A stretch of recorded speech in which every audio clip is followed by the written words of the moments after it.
Bueno, pues esperemos un ratito más que se conecte Carlos. Parece ser que...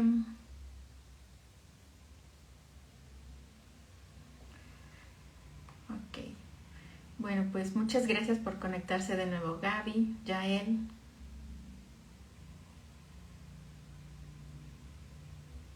Carlos, ya te vimos.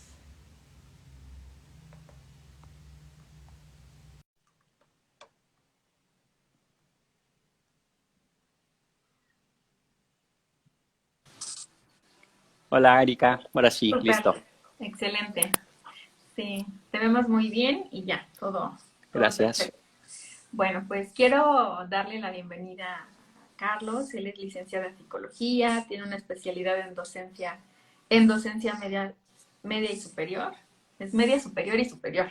Sí, exacto. Terapeuta cognitivo-conductual, una maestría en educación especial y bueno, pues actualmente te desempeñas en el área estás en el área de psicología del Centro Estatal de Transplantes del Estado de Chiapas. Sí, así es. Aquí estamos. Un gusto saludarte, Erika. Muy buenas tardes. Igual, un gusto a todos que se conectan. Hasta que se me hizo poder compartir algo con ustedes. He estado por ahí al pendiente de todas las transmisiones que hacen y he tenido muchísimo aprendizaje, tanto de ti en tu historia de vida, la sesión anterior, de Cliserio, creo que también te comentaba, ¿no? De que wow, o Sí, sea, super personaje. Y pues todas las personas que han colaborado ahí contigo, la terapia narrativa, que también me motivó a leer un poco sobre este proceso. Y pues bueno, hoy vengo a compartir contigo, con ustedes, un mucho poco de lo que hacemos desde nuestra perspectiva, desde nuestra función. De hecho, hoy Senatra conmemoró lo que es el día del trasplante de la donación y mes es el mes de la donación. Entonces, un saludo a todos los que trabajan en los COETRAS, en los CETRAS y a los compañeros aquí de CETRA Chiapas y a todos esos guerreros que están en el día a día en los hospitales, en las diálisis y hemodiálisis, que en los oncológicos igual, que muchísimo, muchísimo por hacer en esta bellísima área que se nos abre la oportunidad, ¿no? Erika, buenas tardes de nueva cuenta y bienvenidos todos. sí, pues en este día que celebramos, pero también reflexionamos sobre todo lo que nos hace falta, una cultura de la donación. Creo que desde las escuelas en temprana edad hasta universitarios, población en general, nos falta por sensibilizar. Y bueno, pues cada uno estamos poniendo su granito de arena y ustedes allá en Chiapas sé que están haciendo una gran labor y cada uno de nosotros en los medios, en las instituciones, en las escuelas, bueno, haciendo que esto crezca y que tengamos acceso a este tipo de terapias y sobre todo la promoción del trasplante. Bueno, pues muchas gracias a todos los que se van integrando. Vamos a iniciar un poco sobre qué es la tanatología, cómo abordarla, porque tenemos diferentes escuelas de pensamiento sobre la tanatología, pero platícanos un poco, Carlos, para ti, cómo empezaste a estudiar la tanatología, cómo fue que te Sí. acercaste a esta área. Fíjate que la tanatología ha tenido como diversos momentos, ¿no? Así como la psicología en sí, que ha tenido y está atravesando diferentes momentos, que incluso ahorita la necesidad de una subespecialización de las áreas de la psicología se están volviendo cada vez más importantes en ese sentido, ¿no?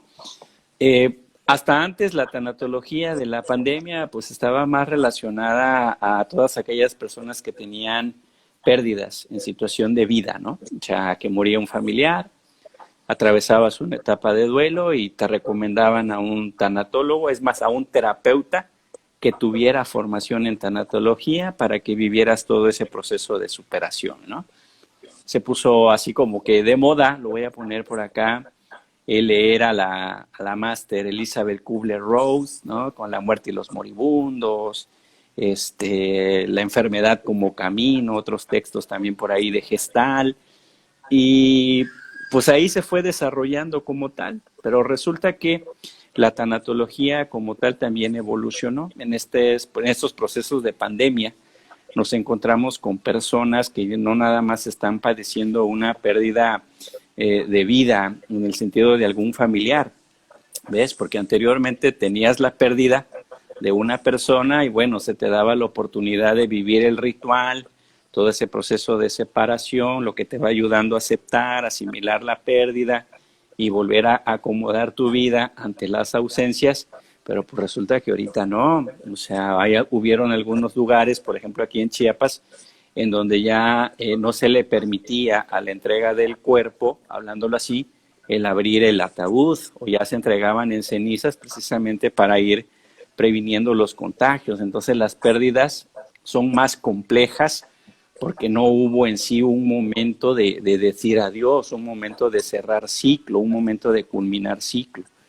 Y si a esto le aunamos también que hubieron personas que atravesaron pérdidas de salud, ¿sí? La situación del COVID fue así como un parteaguas en toda nuestra humanidad. Y le agregamos de que pérdidas de trabajos, pérdidas de bienes materiales, pérdidas de vínculos sociales, el incremento de la violencia en la dinámica familiar, porque resulta que las personas se dieron cuenta que no estaban acostumbradas a convivir 24/7 en un mismo techo, porque pues nos íbamos, trabajábamos, comíamos, veníamos, ya vine, como decía la película, ya vine vieja, ya me voy vieja, ya vine vieja, ya me voy vieja y demás. Y pues con esta pandemia no, resulta que se empezaron a complicar las dinámicas familiares y la psicoterapia. Pareciera que llegó un momento en que ya no empezó a dar respuesta a todas estas problemáticas. O sea, las personas, más que requerir o más que buscar un tipo de apoyo o de contención, lo que buscaba era que se les escuchara. O sea, un espacio de escucha, un espacio de catarsis, un espacio de verter sus emociones y no tanto buscando un consuelo o compasión, porque resulta que recién me enteré que hay una terapia centrada en la compasión también, pero sí más centrada en el cliente, un toque mucho más humanista, en donde lo último que esperaban de nosotros es, a ver, vamos a hacer estas tareas, estos ejercicios y demás, o sea, porque era un momento de crisis, un momento de complejidad. Entonces, la tanatología ante esto se da cuenta de la necesidad que van teniendo la población en sí, la cantidad de personas en sí, la escucha, y empieza a hacer como un proceso de renovación sobre los conceptos que se manejaban, y es que empieza a asimilar la necesidad de la atención de un grupo de personas, grupos de personas que requieren atención, que requieren escucha, ¿sí? Y sobre esto es que se da el vértice. Entonces, tanatología en la actualidad ya no únicamente está enfocado a lo que son las pérdidas, ¿no? Pérdidas de vida, sino pérdidas, factores que se asocian y posiblemente este sea el inicio de un proceso terapéutico, pero posterior, ¿no? En un primer momento, cuando está la fase de crisis, lo último que quieres es recibir el soporte, contención terapéutica. ¿Ves? O sea, cuando se diagnostica a un paciente con diabetes, cuando se diagnostica una renal crónica, un CA, mamá testicular, colon y demás, en ese momento lo que haces es refugiarte, o sea, te cobijas. Y el que llegue un psicólogo, que te canalicen a un psicólogo y le dicen, a ver, vamos a trabajar ELIS y vamos a hacer esto, tu inventario de emociones, a ver, necesito que respires, te concentres, voy a trabajar hipnosis, o sea, no va. Y no es de que porque no sirva, o sea, todas las herramientas y todas las terapias sirven. Pero en esos momentos lo que se requiere es la contención, o sea, lo que se requiere es el apoyo. Y es en donde los ejercicios de tanatología, incluso aquí en Chiapas, estamos por centrar un proyecto de una unidad de atención tanatológica en los hospitales, el Hospital Gómez Maza, que está aquí, que tiene muy fuerte esa área, es centrarnos y generar grupos de autoayuda. Y lo más importante, Erika, y eso es lo que más admiro de todos ustedes, la profesionalización. Porque la mayoría de nosotros igual somos psicólogos y hacemos algo en clínica, pero no somos psiconefrólogos, ¿me entiendes? No somos psicooncólogos, ¿sí? O lo que viene un poquito más adelante, la psiconeumología, o sea, el manejo emocional de paciente post-COVID, ¿no? Entonces, esto es lo que se requiere. Entonces, la tanatología y los procesos de duelo como tal, en sus etapas, tienden y van a tender a irse modificando a partir de las necesidades. Entonces podríamos decir que la tanatología de lo que era a lo que es por la pandemia evolucionó como la misma psicología. ¿Sí? Aquellos que estudiamos psicología en los 2000, en los 95, en los 80, nos vamos dando cuenta que esto ha ido evolucionando, la sociedad es cambiante, evolutiva, y quizás hay muchas técnicas y muchas terapias que pues ya no solitas se bastan, sino se requiere de algo mucho más holístico, integral, para que sobre eso se impacte. ¿En pro de quién? Pues de nuestros clientes, o sea, de la salud mental, y de alguna u otra manera nosotros contribuir en esa necesidad de escucha y atención de los múltiples pacientes que se nos llegan a presentar, ¿no? Sí, y son varios puntos que tomas, Carlos, porque hablar de pérdida, quisiera un poco para el público que nos está viendo, tenemos las pérdidas que son reales del objeto, por ejemplo, una muerte, ¿no? O sea, fallece una persona, eh, en los años pues de violencia donde desaparecían las personas, o sea, lo vemos en ciudades muy violentas donde de Sí. repente ya no aparece mi vecina o un familiar y no sabemos qué pasó. Entonces, son los aspectos de esa persona que dejamos de ver. En el paciente con diabetes también se enfrenta a la amputación de una parte de Sí. su cuerpo, ¿no? Un dedo, algunos un pie, toda la pierna. Y este tipo de objetos o de partes, fragmentos de nuestro cuerpo, también tiene su propia repercusión. Cuando hablamos de objetos, pues a veces en un accidente perdemos un carro, nos roban la cartera o el celular, lo extraviamos, lo dejamos en la calle. Pero también hay pérdidas que son simbólicas y creo que el Sí. proceso salud-enfermedad va atravesando por qué representa un diagnóstico. No es lo mismo tener una diarrea, que es algo agudo, una gripa, que sí te enfrentas a, híjoles, no tengo salud, a algo que es crónico. Y el hecho de que es para siempre es una sentencia, que la persona, lo vemos con enfermedades crónicas, este tipo de sentencia genera, uno, desde un miedo a desconocer cuál es la enfermedad. Pero esta sentencia de saber que no hay una cura, porque en el caso de la enfermedad renal crónica, eh, anteriormente muchos pacientes lo veían como la cura es el trasplante. Hemos hecho mucho énfasis, nefrólogos, enfermeras, nutriólogos, psicólogos, por sensibilizar al paciente y decir, en realidad es un tratamiento más, no es la cura. Hace unos 10 años yo todavía veía pacientes que se trasplantaban y decían, fío, ¿no? Adiós Ya medicamentos, acabé, adiós ¿no? todo, porque ya me curé. Y algunos regresaban porque ya había pérdida de riñón, ¿no? Ya empezaba a haber el rechazo. Y fue cuando nos dimos cuenta de lo importante de ser conscientes de que en realidad es parte de otro tratamiento. Entonces, empezamos a ver múltiples pérdidas. Ahorita estoy mostrándoles algunas, y en el ámbito de la psicología, en el área de psiconefrología, nos interesa una que es la aceptación de la enfermedad. Sí, desde Entonces, ahí. se pierde la salud, porque en el caso de enfermedades agudas es como, ay, se me va a quitar la diarrea, ¿no? Tengo gripa, bueno, se me va a quitar la gripa. Cuestiones agudas dan esperanza, porque entonces digo, va a pasar, ¿no? Se me sube la temperatura, va a pasar. Voy a Sales. recuperar el efecto. Cuando hablamos de la cronicidad, algunos pacientes me dicen, es como hasta que la muerte los separe. ¿Eh? Sí. Es un proceso simbólico que representa una carga en el paciente. Entonces, hemos visto múltiples experiencias de quienes aceptan la enfermedad y quienes no. Esa es la diferencia. Esto es orientado a la calidad de vida. La calidad de vida repercute y lo vemos, o sea, personas que de repente llegaban, seguramente tú lo verás, a consulta y que creían que es el fin del mundo. Una vez que hay una aceptación de la enfermedad, es el principio de una nueva vida. Claro. Esto nos da la tanatología, Sí. la posibilidad de encontrar un, un proceso diferente de vida, pero es una nueva vida. Aquí yo lo veo incluso hasta con más conciencia. Entonces, ahora esto sería como una pérdida simbólica. Este tipo de procesos, ¿cómo ocurren con las personas con las que tú trabajas? Cuéntanos un poco, Carlos. Sí, fíjate que dijiste algo básico. Tenemos que partir de la aceptación de una necesidad de salud, ¿sí? O sea, lo que vamos buscando por aquí es que la persona no compre la idea de que está enferma, sino que está con ausencia de salud. O sea, que ir rompiendo con algunos esquemas básicos de pensamiento que puedan resultar tóxicos o nocivos para la aceptación del tratamiento.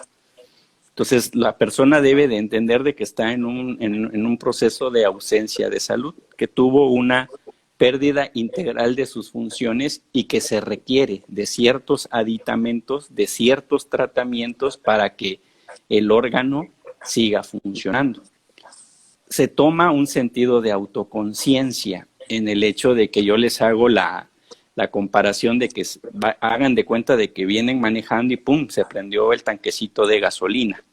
¿Sí? Y ese tanquecito de gasolina nos puede ser como perturbador, o sea, se acabó la gasolina. A ver, no se ha acabado, porque si la gasolina se acaba, el carro, ¡pum!, se para y ya no camina. Te está mandando una señal de que requiere gasolina. Entonces, en esos momentos, lo que se hace es de que, bueno, busco una gasolinera, ya me abastezco y sigo mi camino.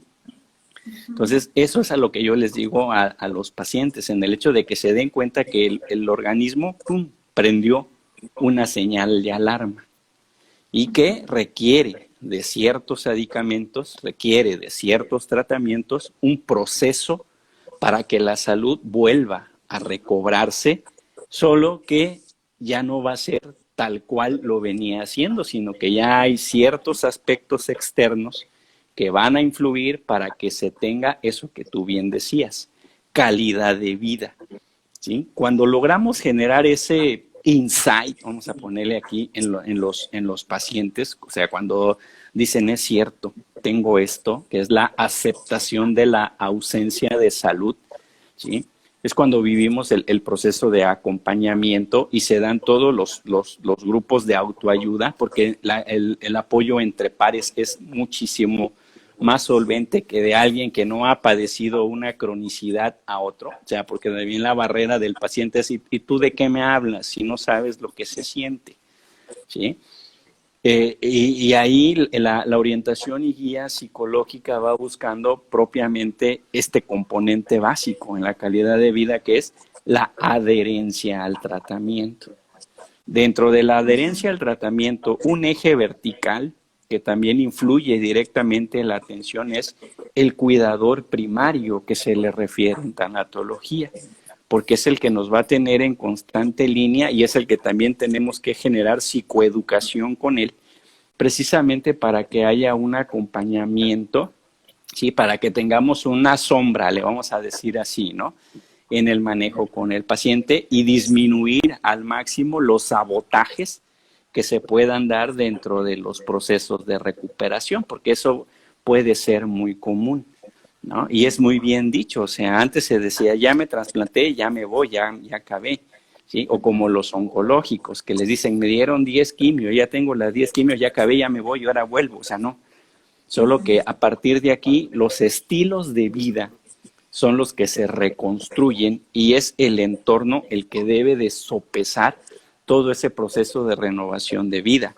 De entrada, ya no se va a comer igual, ¿sí? Y por eso en alguna de las participaciones que te comentaba es romper con los conceptos tóxicos que por lo regular tenemos, ¿no? Que decimos, es que ya estoy a dieta. No, estás comiendo saludable, es un plato del buen comer, ¿sí? Porque hasta antes de que nosotros accediéramos a algún patrón de enfermedad, sabemos, o sea, porque sabemos qué tenemos que comer, sabemos que tenemos que tomar agua, comer frutas, vegetales y comer y desayunar padrísimo, comer más o menos y cenar mínimo y evitar las fritangas y todo, pero no lo hacemos, ¿no?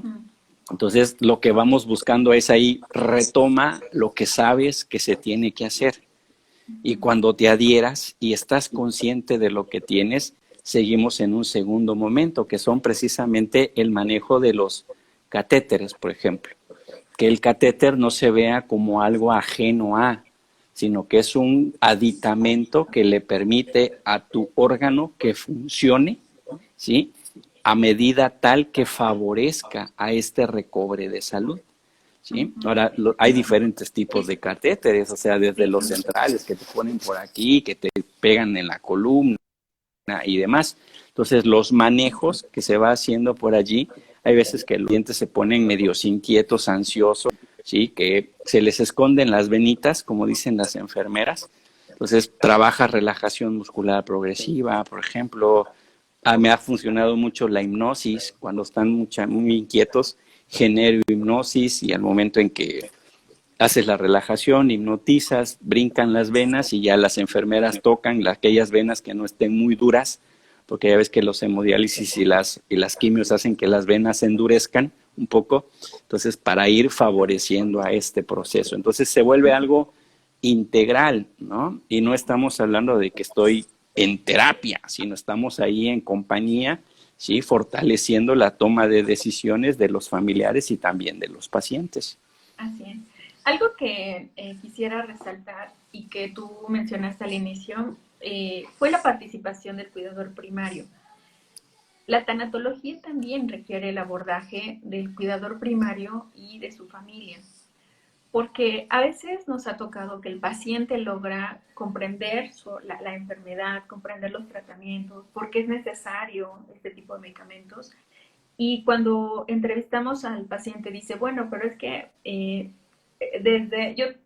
hay un margen enorme, ¿no? Desde la abuelita que me dice, me llevó a Chalma o me llevó con esta persona para que me dieran una limpia o ese tratamiento. Entonces, desde su estructura de pensamiento, sus sistemas de creencias, pues es como si al sector salud nos trataran de minimizar y decir, no, te vas a curar con estos te vas a curar con estos jugos, te vas a curar. Y tenemos muchos casos. Estoy segura que quienes nos están leyendo o nos están escuchando, viendo a través de las redes sociales, comprenden que pasan por este tipo de etapas. A la mamá, papá, encontramos que el té, ¿no? Recuerdo mucho un paciente que decía, la espada del rey, ¿no? Una planta que ha sido muy famosa entre los pacientes renales. Y esta parte donde no hay educación ni una sensibilización en la familia hace que el tratamiento se complejice. Sí. Porque tal vez todas estas, pues, como yo le llamaría como tratamientos milagrosos, a veces ha pasado que el paciente llega en estado grave a urgencias por alguna complicación. Entonces, creo, respetando mucho las tradiciones de medicina mexicana, china y todas, creo que hay fases donde son muy útiles, pero hay fases donde ya no pueden intervenir. Entonces, la enfermedad renal crónica tiene una característica que es asintomática y solo se detecta en etapas muy avanzadas. Tengo Así pocos es. pacientes que están en etapa 2, 3, la mayoría llegan ya en etapa muy avanzada. En estos momentos, bueno, se genera también la crisis y la pérdida en la familia. Es decir, ya no tengo un hijo sano, como mi concepto lo tenía. Sí. Ahora tengo un hijo que tiene enfermedad renal crónica. Ahora tengo un esposo o una esposa que requiere ir 3 veces a la sesión de hemodiálisis Diálisis, hemodiálisis. y que entonces, perdón, hemodiálisis, y que entonces toda nuestra dinámica va a cambiar. Porque si ella era la que llevaba a los niños, digo, un poquito en pandemia regresamos. Bueno, regresamos un poco a las presenciales, pero hace unos años era la esposa que llevaba a los hijos, ¿no? O el esposo que tenía su estructura de ritmos de trabajo. Esto cambia también en la familia y es una pérdida para toda la dinámica. Toda la estructura familiar se enfrenta a este periodo. Lo vemos también pacientes que dejan de trabajar, Sí. se pierden roles dentro de la familia. Y a veces, muy centrado está, valemos por lo que llevamos a casa. Entonces, si yo soy el jefe o la jefa de familia que mensualmente llevaba cierta cantidad y como ahora ya dejé de trabajar, ya no doy esa cantidad, se enfrenta a este tipo de pérdidas. Y quiero hacer este énfasis porque me ha tocado esos pacientes que dicen, pues es que como yo no llevo dinero, ¿no? A casa, Sí, como se si, bajan. como si eso, si su autoestima, si su calidad de vida dependiera de lo que llevo a casa. El proceso terapéutico hace que estas pérdidas, porque en efecto se pierde un rol, ¿no? Se pierde un ingreso en la familia, tienen otro tipo de sentido. Entonces, a mí me gusta mucho hablar sobre este proceso de empoderar. No solo se Sí. empodera al paciente, sino también a la familia, porque la familia también tiende a mirar diferente al que es sano y al que tiene alguna enfermedad. Sí. Entonces, me gusta mucho esta parte que abordas, no solo con el paciente, no solo con el cuidador primario, sino en todo su contexto. ¿Qué tanto tú, Carlos, puedes participar, colaborar con la familia, con el cuidador primario? Cuéntanos un poco si hay ese acceso. Fíjate, sí, fíjate, Erika, que es dura. Tienes que sensibilizar, ¿sí? Y es en donde muchas veces el actor resiliencia, o sea, el aguante por parte del que está ausente de salud es básica, ¿sí? El cuidador primario tienes que sensibilizarlo en el hecho de que debe de contribuir en pro de la salud del familiar, ¿sí? Porque si haz de cuenta que somos seres humanos y aunque yo esté ausente de salud, sé que voy a poder acceder a cierto tipo de alimentos y a cierto no. Y el llevar a todos de que en fin de semana se está la costumbre de tal reunión y todo, y por un lado me pasas ¿qué te gusta? Mi pechuga al vapor con las verduras y quesito panela, que es riquísimo. Pero por otro lado, ves que tu familiar está ahí con el ¿qué te gusta? Aquí en Chiapas es muy común que el chicharroncito con carne y la ensalada y la cantidad de grasa. Oye, o sea, ¿cómo? ¿Ves? O sea, no puedo hacer eso porque al final es un ser humano que tiene olfato, eso que está comiendo ya lo comió, sabe que sabe, y el sabor que tiene y por este lado no. Entonces lo que se busca ahí es la sensibilización, la homologación de establecer un plato del buen comer, un plato sano de alimentos, ¿sí? Tampoco restringir a toda la demás familia de que porque él no puede acceder a estos alimentos o ella, los demás no lo pueden, pero que estos aprendan cuáles son las consecuencias de llevar a un exceso el mantener ese tipo de alimentación, porque tienen al maestro en casa. O sea, yo lo veo así, yo trabajo con ellos así. Date cuenta que tú, que estás en este momento de ausencia de salud, eres un maestro, porque tienes la experiencia y se platica lo que te deja el mantener ese estilo de vida, compártelo. ¿Sí? Y una forma muy buena es verbalizarlo, lo que tú posteabas hoy en el Instagram de que, hey, dilo, o sea, platícalo, no lo escondas, o sea, eres tú, o sea, eres tú, estás acá, ¿sí? Y trabaja autoestima y genera resiliencia, no te ocultes, ¿no? Recuerda que el águila cada 40 años se tiene que ir a la montaña, se despluma, se quita el pico, se arranca todo para que pueda volver a volar en una segunda oportunidad. Tú estás en ese proceso también. Y al primario y a los secundarios y a los acompañantes, miren a dónde llega el exceso. O sea, no te estoy diciendo que lo dejes de hacer. Afortunadamente lo puedes seguir haciendo, qué bueno. Pero el consumo por mira a dónde te lleva. Aquí tienes al maestro. Entonces, voy generando esos canales de comunicación, genero trabajo de asertividad y me ayuda mucho también en los grupos de autoayuda, porque tengo el grupo de autoayuda solitos los pacientes, tengo mi grupo de autoayuda de solitos los familiares, cuidadores, y tengo mi grupo de autoayuda 2, porque los temas se abordan de diferente manera.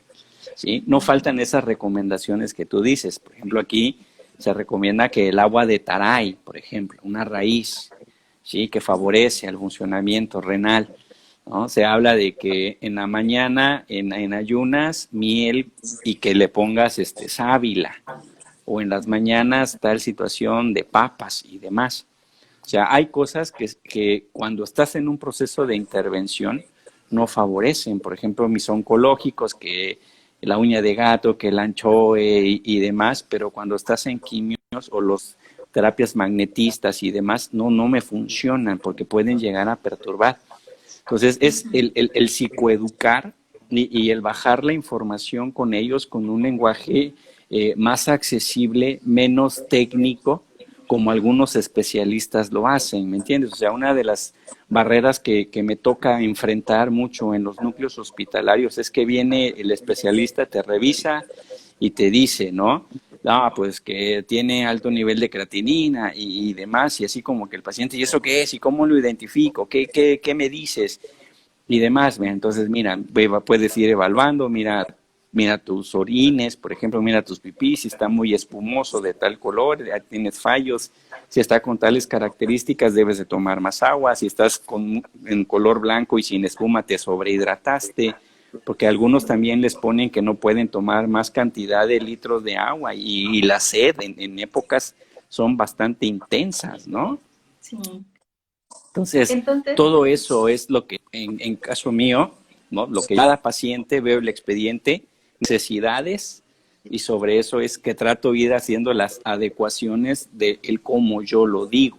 O sea, no es lo mismo que le diga, tienes restringido a tomar medio litro de agua no más, a decirle, ¿sabes qué? Tu cuerpo únicamente necesita medio litro de agua para que esté funcionando. O sea, vamos a ponerle así, es lo mismo, pero la forma en cómo lo desarrollas y cómo lo dices en terapia, tanto para el cuidador primario como para el paciente es diferente, porque el cuidador primario te dice, te autorizaron medio litro y ya, no vas a tomar más, medio litro, o sea, lo vuelve como muchísimo más restrictivo sobre lo restrictivo, entonces y le dices, justo, no, es el ajá, medio litro, ¿no? justo eso quería traer a esta conversación, eh, porque hablamos de diferentes posturas de la familia, ¿no? Quienes colaboran, quienes van más allá, ¿no? Donde incluso algunos dicen, pues tal vez necesitamos terapia en toda la familia. Sí. Pero también están los que de repente se vuelven enemigos y son los vigilantes del paciente. Entonces, son este tipo de situaciones familiares que ya existían antes de la enfermedad, pero que ahora, con la presencia de un diagnóstico, aumentan. Y quiero hacer énfasis en que a veces, digo, ya tendremos una sesión, pero queremos también visibilizar la violencia que puede recibir o ser sujeto el paciente renal. Y a veces está disfrazada como es que lo hacemos porque te cuidamos. Y esto es una línea muy delicada, porque la violencia a veces es tan sutil que un cuidado exagerado pasa a ser violencia. Este tipo de abordaje en la familia, sé que el trasfondo es un cariño y hay un miedo. Entonces me he encontrado con familias donde los hijos tienen miedo a que papá se complique. Y entonces todos se vuelven duros, exigentes y estrictos. Entonces, cuando yo entrevisto a esta persona, dice, es que entro a casa y ya tengo mis tres enemigas, mi esposa y mis dos hijos. Sí. La que me pregunta, ¿te tomaste tu medicamento? La que revisa el carro si no tengo un envase de coca. La que me está cuestionando y la que me dice, aquí está tu alimento. Entonces, quiero como sensibilizar a cada uno de los que nos están escuchando, porque a veces el miedo nos hace ser muy duros. Sí. Y tiene que ver con no hemos aceptado que el papá o que la persona es competente y es capaz. Entonces, el otro lado es que nos da mucho miedo y asumimos este tipo de situaciones donde nos volvemos las estrictas o los estrictos. Y tiene que ver con la aceptación, ¿no? O sea, cómo yo veo al paciente, cómo yo veo a la persona. Eh, bueno, entonces vamos a tener, yo creo que hablar de tipo de familia, de tipo de relaciones es todo un tema. Pero quiero mostrar el lado donde digamos, adoptan los estilos de vida respecto a la nutrición, a comprender que está en una fase, y por otro lado, pues que podemos tener familias empoderadas. Y me Eso refiero es. a familias porque desde el núcleo, como puede ser la pareja, hasta los nietos. Y bueno, pues hay casos muy, muy bonitos donde todos participan. A mí me gusta hacer una analogía, donde digo, si yo quisiera limpiar las playas, pues a lo mejor sola me tardaría 1 año o 5 años, dependiendo de la playa.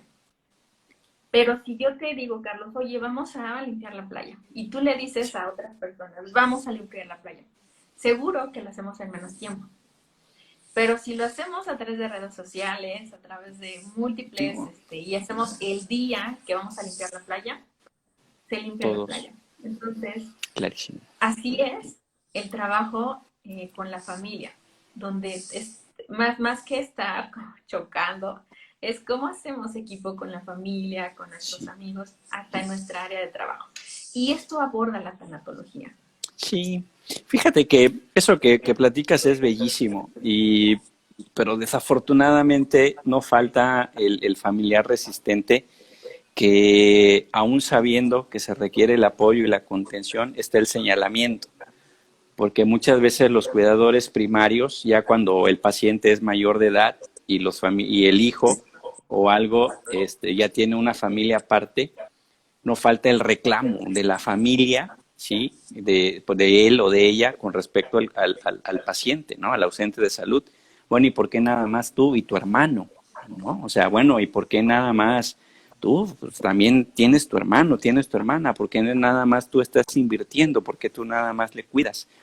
Entonces, en esos momentos es que la intervención, las estrategias de terapia ya familiar, sistémicas, se vuelven importantes porque tienes que generar asertividad, ¿no? O sea, tienes que inmiscuir a todos en el proceso. Y no es de que nos vamos a centrar en ausencia con el paciente que está ausente de salud, sino nos vamos a centrar todos porque así como él está, ¿sí? Corremos riesgo todos, ¿sí? Entonces debemos de tener hasta cierto punto al maestro como esa representación de a dónde me lleva el seguir manteniendo un estilo de vida así, ¿no? Y sucedió en un momento que quizás es menos esperado, porque la mayoría de las apariciones de las enfermedades se dan así. Cuando menos lo esperas, tienes un síntoma, caes, te hacen estudios y ¡pum! RC, listo, ya, ¿no? Y así como que te mueve tu economía, tu vida familiar, tus roles, mi trabajo, ¿sí? O sea, estamos en México con muchas situaciones de índole económica, con De rollos acceso. de abastecimiento en los hospitales, o sea, y que a veces se requieren más cosas que el hospital no los tiene y hay que adquirirlos. Entonces, bajo ese sentido es de que todos los programas, lo que ustedes hacen, psiconefrología, lo que los Coetras hacen, lo que Senatra hace, lo que Cetra Chiapas hace es precisamente llegar, abrir, tocar puertas. ¿Sabes qué? Universidad fulanita de tal, somos del Cetra, venimos, queremos platicar con tus docentes y bajar el tema de cultura de donación de órganos y la donación como altruista, pero también te quiero dar el tema de tanatología de manejo con pacientes renales crónicos, con tu grupo de jóvenes universitarios, sabes que quiero también trabajar con ellos, pero te quiero dar también tips, estrategias para cuidar los riñones, cuidar los hígados. ¿Sabes qué? Dependencia de gobierno, venimos del CETRA Chiapas, quiero trabajar contigo, dame la oportunidad de dar el tema, te doy tarjetas de donador, esta es nuestra página, estamos en tal lugar y lo que se necesite. O sea, creo que, como bien decía, si todos nos ponemos a limpiar nuestras playas y todos nos ponemos a sembrar arbolitos, generamos un estilo de vida y una sociedad diferente. Entonces, esta época de pandemia, lo que debemos de buscar es esto, o sea, la humanización, que nos habíamos robotizado, o sea, nos habíamos puesto en una dinámica de las 7, me voy al trabajo, ya vine, voy a otro trabajo, y en la noche, papá, mamá, no, estoy cansado porque mañana levanto temprano. Llegaba fin de semana y te refugiabas en tus adicciones, no sé, o te refugiabas en cualquier otro tipo de cosas menos con familia, ¿sí? Y esto, mira a dónde estamos ahorita, que hasta se ha comercializado el oxígeno, tristemente, Erika, que alcanza precios abismales, un tanque de oxígeno, y es precisamente por la falta de sensibilidad que como seres humanos tenemos. Entonces, la labor que ustedes hacen, lo que todos hacemos, debe de estar enfocado en ese fin común, que es la prevalencia, ¿no? La salud, y algo que creo que aquí sí no me vas a dejar mentir, la calidad de vida no debe de llegar a nosotros ante la presencia de enfermedad, a la ausencia de salud. La calidad de vida la debemos de tener siempre. ¿sí? O sea, el estar enfocados, una actitud positiva, resiliente, ayudar a los demás, el ser agradecido, el ser recíproco, el ser asertivo, el contribuir, el trabajo en el equipo, el plato del buen comer, el ejercicio diario, es algo que debemos de tener, ¿no? Y ojalá que si hay jóvenes que nos están escuchando ahorita, porque también nosotros somos jóvenes, ¿no? Solo que somos de los de 40 para acá, pero los que están allí, en Ujú. ellos está, o sea, no debemos de tener la necesidad de explorar y entender calidad de vida a partir de ausencia de, ¿no? Sino entender Claro. calidad de vida desde la misma salud como tal, ¿sí? Y esto nos va a prolongar una vida eterna, vamos a ponerle acá, ¿no? Hijos sanos y todo lo demás, ¿sí? Porque desafortunadamente también los hábitos alimenticios se heredan, ¿ves? O Sí, sea, si yo con mis hijas vengo sábado y me lleno de hamburguesas y van a crecer ellas y van a venir mis nietos y los lleno de hamburguesas, yo me voy a morir y ellos se van a quedar con las hamburguesas y es un patrón de conducta que se repite. No, no es que sea mal comer hamburguesas, son deliciosas, pero hey, sabes que una vez a la semana, ¿sí? Sabes que una vez cada 15 días, si como res, a la siguiente puerco, pero me lleno de vegetales, o sea, son cosas que debemos de tener todos y ojalá el mensaje llegue y lo que ustedes hacen de verdad, les admiro, te admiro, Erika, y echarle muchísimas ganas y para darle para adelante, ¿no? sí. Pues mira, yo soy la cara, pero hay todo un equipo de personas que están comprometidas y bueno, un maravilloso equipo que... A mí me gusta una frase que es, yo hago lo que tú no puedes y tú haces lo que yo no puedo. Y juntos hacemos grandes cosas. Ese Eh, es. es la Madre Teresa de Calcuta que en alguna ocasión escuché esa frase y me enamoré. Entonces, somos varios y bueno, entre ellos te contamos a ti, contamos al CETRA de Chiapas, porque cada uno sabe lo que representa. Y me da gusto saber que van a las escuelas, hacen esta sensibilización. Sé que la pandemia pues, nos movió, pero hoy es un día Sí. que México está reflexionando y que está construyendo. El doctor Aburto desde el Sí. Senatra ha hecho un gran trabajo, bueno, nuestro máximo reconocimiento al doctor, y hay mucho todavía por hacer. Entonces, poner siempre lo que está faltando y no desde lo equivocado o desde hacernos como, porque a veces pasa que el ser humano se pone como, se juzga, se autoevalúa y reprobamos, ¿no? Sino más bien, ¿cómo ponemos lo que falta? Y estar construyendo esta cultura por la donación, esta cultura por el respeto al paciente con alguna enfermedad crónica. Algo que quisiera también subrayar sobre esta tanatología es que hacemos, bueno, creo que como que algo pasó con la red.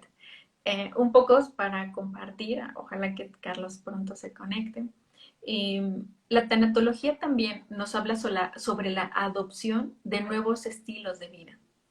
Este nuevo estilo de vida es que casi la mayoría hablamos de, todos sabemos qué sí nos hace bien y qué no nos hace, ¿no? Si nosotros hablamos de alimento, quiero que veas que en psicología hablamos de un tema que es saberlo no hace la diferencia. Y con los pacientes renales ocurre eso. Ya saben que el consumo de potasio, el nivel de proteína, el nivel de líquidos, esto hace una diferencia sobre nuestra alimentación. Lo que hace la tanatología es reconocer que ahora vamos a adoptar un nuevo estilo. Y de esto quiero mencionar que a veces tenemos el firme compromiso de hacer actividad física y ponemos nuestra alarma y ponemos nuestra ropa deportiva y un día pasa el siguiente día y este compromiso que teníamos sobre hacer actividad física, decimos, no, mejor mañana. Bueno, poquito no pasa nada. ¿Qué ocurrió con ese compromiso? ¿Por qué si estábamos tan involucrados en seguir la dieta? ¿Por qué si estábamos tan comprometidos en hacer la actividad física? ¿Por qué? ¿Qué hay detrás? Algunos le han llamado como un autosaboteo. A mí me gusta identificar que detrás de este compromiso hay un compromiso oculto. Lo que hace la metodología en psicoterapia es que tú logras identificar por qué si he estado empeñada o he estado intentando realizar esta actividad, ¿qué es lo que pasa? ¿Por qué no he logrado? La metodología en psicología y justo la tanatología nos apoya a desenmascarar. ¿Cuál es el compromiso oculto? A ver, creo que ya se va a conectar, Carlos. Entonces, ¿qué es lo que hay detrás? Porque el ser humano no es como alguien que no quiera ir por su vida. Bienvenido de nuevo, Carlos. Sí, Estaba, estaba escuchando, estaba sí, escuchando. qué bueno. Este, no, Justo, pues termina la idea y te sigo. justo hablábamos sobre a veces hacerla, saberlo no hace la diferencia. Y me gusta la tenotología porque todos sabemos que cuando hay la muerte de un familiar, sabemos que nunca lo vamos a ver, ¿no? Y sabemos perfectamente, incluso algunos pacientes llegan y dicen, sí, ya me sé la etapa del duelo de Kubler-Ross, la negación, la aceptación, que no se quite, pero ¿cómo llego allí? ¿No? O sea, ¿qué hay detrás? O sea, tengo que Sí, caminar kilómetros, tengo que hacer tantos rezos, ¿qué tengo que hacer? sí, Y yo mira, quiero hablarles de diferentes metodologías en psicología. ¿Por qué este profesional tiene esas bases? Y no es, porque algunos, yo veo que algunos pacientes se resisten como ir con el psicólogo, como si hubiera una necesidad, como si fuera algo autónomo donde el sí, individuo pueda desarrollar, ¿no? Estoy triste, bueno, pues ahora me pongo feliz. No lo acepto, bueno, ahora sí lo acepto. Quiero invitarles a que compartamos esta visión profesional del psiconefrólogo, porque hay detrás toda una estructura científica y teórica sí. para trabajar.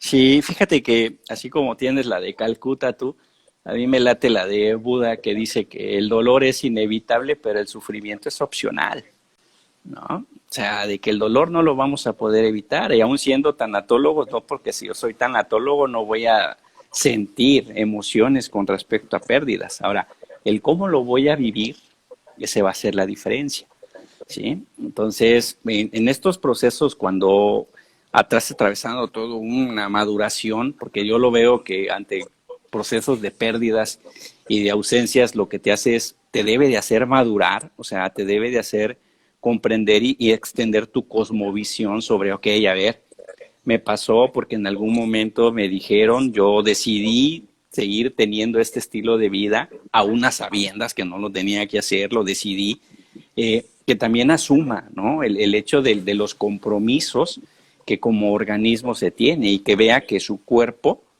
la va a escuchar así como radical, pero el cuerpo se cansó, ¿no? Y pasó factura. Y ahorita lo que tiene que hacer es ir abonando por pedacitos, por partes, ¿no? Y todos los medicamentos y los procesos que se sigan para que se recobre el sentido propiamente de un funcionamiento, en el entendido de que si no estoy a la par, si no estoy adherido al tratamiento, ¿sí? Yo sé lo que sigue, o sea, no hay vuelta de hoja. El ciclo de vida es naces, creces, te reproduces, mueres. O sea, al final todos vamos a llegar a ese lugar. La diferencia va a estar en cómo yo quiero llegar, ¿sí? Ujú. Porque nos toca, ¿no? Lo que platicabas de los ejercicios y demás. Ay, pues ¿para qué haces ejercicio si al final todos nos morimos? O sea, sí, pero morimos de diferentes maneras. No es lo mismo que yo llegue a una enfermedad crónica, degenerativa, con múltiples gastos por no haberme cuidado, a que llegue a una muerte digna, que también ese es otro principio en tanatología. Calidad de vida y muerte digna, ¿no? Que rigen un estilo de vida. ¿Va? Entonces, bajo este sentido es que se hace todo un plan de vida, una reconstrucción de proyecto de vida, y cuando en tanatología hacemos eso que denominamos el envolvimiento tanatológico, ¿sí? Y el paciente ya tiene la capacidad de confrontar la problemática, se accede a psicoterapia. Es decir, lo vamos a manejar así, ¿no? Tengo aquí mi enfermedad, voy a ponerle así, y aquí estoy yo y aquí está mi paciente. Vivimos tres procesos. La primera es, a ver, nos afrontamos a la problemática. ¿sí? Estoy contigo, vamos a conocerla, yo voy a compartir contigo, pero quiero que tú también me enseñes. En un segundo momento lo enfrento, lo pongo él enfrente de y yo le pongo atrás brindándole el respaldo y los cuidadores primarios. Cuando ya el sujeto enfrente diga, ¿sabes qué? Sé lo que tengo, ¿sabes qué? Le voy a echar ganas, ¿sabes qué? Voy a comer acá, está confrontándolo, ¿sí? Es en ese momento en donde, ok, la psicoterapia me puede ser funcional, pero hasta ese momento en donde el individuo tiene la fortaleza para confrontar. Pero si me lo diagnosticaron el lunes, me lo canalizan el miércoles y yo ya quiero que confronte, o sea, no puedo, ¿no? Por eso es importante la tanatología. Y dentro del gremio habrás escuchado también, ¿no? Que se señaló mucho el counseling, ¿no? De que no era posible, el counseling carece de cientificidad y todo. Pero el counseling es una TCC, es una terapia centrada en el cliente de Rogers, o sea, es un acompañamiento, ¿no? Que los radicales dicen, no, es que se corre el riesgo de las simpatías y que las transferencias y con las transferencias. A ver, o sea, entendamos, pues, ¿sí? Cuando se habla ya de salud mental, debemos de apostar también el buscar especialistas, Erika. O sea, no sé si en tu estado hay, pero por ejemplo aquí, desafortunadamente me toca ver alumnos que recién egresan de licenciatura y pum, su consultor, ¿sí? Y la hacen atención psicológica a niños, adolescentes, adultos, personas del TENEAC, coaching, orientación vocacional, psicólogo industrial, rameo y, o sea, y dices, no, esto es lo que se requiere y esto también es importante y buscar hacer conciencia en los que nos escuchan, la profesionalización, porque es lo que le va a dar seriedad a lo que hacemos, Erika, ¿no? De me tocó en algún hospital que están ahí los pacientes en hemodiálisis, llega una compañera psicóloga y llega así, hola, muy buenos días, ¿cómo están todos? Oye, ¿cómo quieres que estén? O sea, tienes aquí la máquina, tienes aquí y tú allí, o sea, está bien la buena vibra y el positivismo, pero el cómo están es el tener muchísimo cuidado en cómo me acerco, pero esa es la experiencia y la profesionalización te lo da, ¿no? Muchas veces puedes evitar muy buenos días, ¿cómo están? Ahora muy buenos días y una palmada en el hombro, ánimo, échele ganas y hago mi recorrido y personalizo, ya, ¿no? Me toca en las áreas de infusión, por ejemplo, en las quimios, que a veces llega el psicólogo. ¿Y cómo se ha sentido? O sea, ¿cómo quieres que se ha sentido? Sí, está en su primera quimio roja o en su segunda quimio roja, ya con la pérdida de cabello y demás, y tú llegas con esas preguntas, ¿y cómo reaccionó cuando se sintió o cuando le dijeron que tenía causa? Y me lo pone a llorar a la paciente cuando en ese momento de quimio lo que necesito es que esté tranquila, que esté centrada, ¿no? Porque resulta que la quimio genera quemor, que genera malestar estomacal, náuseas, ya ni decir las hemodiálisis, ¿no? Todo ese, el ver que está saliendo tu sangre de un lado y está entrando por otro, y, o sea, aquí importantísima la profesionalización que se requiere, ¿no, Erika? Sí, a mí uno de los del interés que fue de crear este diplomado en psiconefrología es porque hace todavía 5 años coincidía con colegas y cuando yo les decía, ¿cómo es cuando regresan al tratamiento donde estás? Y era como, no, o sea, yo solo trabajo con pacientes con diálisis. Y en ese tiempo yo recuerdo que empezó pacientes que habían tenido rechazo de trasplante y era regresar. Entonces era el médico decía, vamos a valorarte para ver si regresas a diálisis o a hemodiálisis, de acuerdo a esta situación.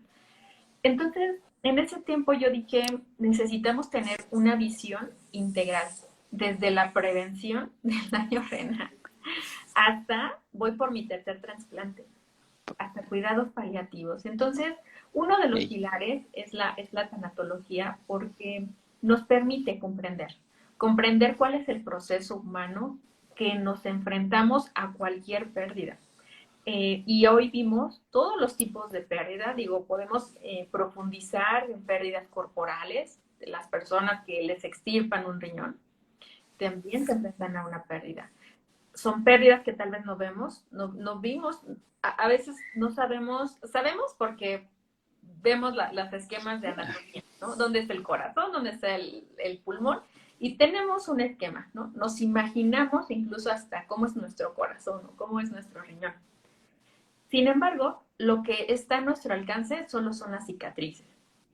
Y solo es esa historia médica, esa fecha, donde tal vez tenemos un aniversario de que nos extirparon el riñón. Entonces, hoy pudimos ver todos estos tipos de pérdidas y algunas estrategias que utilizamos. Tú en el área, allá utilizas la hipnosis, ¿no? La parte de la meditación, ¿no? Las estrategias para comprender, ¿no? Un aspecto más cognitivo. Vimos que es necesario el abordaje de la familia, sensibilizarnos sobre cómo nos estamos relacionando. Esta aceptación de la enfermedad es para todos los involucrados con la persona, porque no solo es la resignación. Yo a veces me topo con personas como, bueno, sí, pues ya nos resignamos a que pasó esto, sino cómo construimos una relación maravillosa en familia a partir de este diagnóstico. Me ha tocado casos muy bonitos donde no sabían platicar. Entonces era, ¿cómo te fue? Bien. Ah, sí, bien, gracias, adiós. Llega la crisis familiar por el diagnóstico y aprenden a comunicarse. Entonces, a veces este tipo de situaciones en la familia les orienta a tener otro tipo de vida. Y bueno, pues muchas gracias. Creo que hablamos de diferentes pérdidas, algunas estrategias y bueno, sobre todo hay un camino muy profesional. Al final no es como resignarnos ante la pérdida, sino qué construimos y cómo generamos estas redes. Quiero Sí, leer de hecho, un poco. sí. A él dice, es muy importante, dice Ana, es muy importante este tema, ya que sin saberlo cualquiera puede lastimar profundamente a un paciente en EMO, en espera de un trasplante, etcétera. Así es. Muchas gracias, Ana. Saludos a Y fíjate, es que es muy diferente el resignarme a aceptarlo, o sea, es un abismo. El resignarlo es a partir de perder, o sea, perder. ¿Sí? O sea, estás abajo, estás resignado, no hay más. Es así como una actitud derrotista. Es lo que les digo a los pacientes. Es que tú no estás derrotado, estamos en una batalla. Y podrás perder una batalla, pero no la guerra, ¿no? O sea, y la guerra es día a día. Este ejemplo donde, ¿cómo explorar esos compromisos que están abajo de nuestro compromiso aparente? Porque algunos le llaman como autosaboteo. Y para mí la tanatología lo que nos hace es como develar, ¿no? O sea, yo quería hacer ejercicio, pero ¿qué pasó? Yo sí quería pegarme a la dieta, pero ¿qué pasó? Yo sí quería hacer esto, pero pasó. Cuando la tanatología nos quita este velo, hay pacientes que dicen, ya no se me antoja tal cosa. Sí. Porque hay un compromiso real. No es que me tengo que aguantar no comer esto. Es que llega un momento en que te enamoras de tu cuerpo con el diagnóstico que sea y tú dices, ya no se me antoja. O sea, ni siquiera es que no lo quiero o que no lo evito. Es que no se me antoja. Y creo que tú tienes la experiencia ahí, ¿no, Erika? Escuché de 2, 3 trasplantes, ¿no? Pues yo te platico, a mí me detectaron un pequeño tumor en colon. Tengo 4 meses de operado, me quitaron 3 metros de grueso y delgado, ¿no? Y era de que los fines de semana la botana y la miche y todo. En un primer momento me resistía, pero en un segundo momento dices, ya, o sea, tengo que ver por mí, mis hijas, el entorno. Y esto que tú vives, ¿sí? Es como que te permite entender aún muchísimo más y comprender al otro que esté en un plan similar tuyo.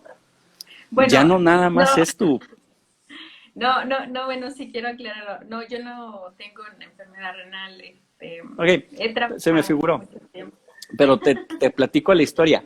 O sea, cómo también eso te amplía, o sea, te genera de que el saber, ¿no? Que el hecho de, no nada más tengo la teoría, resulta que ahora sé qué es, ¿no? O sea, sé lo que se siente, sé lo que implica una cirugía mayor, que dejar de comer 7 días, estar únicamente mediante suero, las deficiencias que puede haber en un hospital, el abordaje de enfermería, Ya ni te platico el psicólogo que intentó llegar a darme contención en el hospital, ¿no? O sea, dices, no, esto se necesita y no hay gente acá.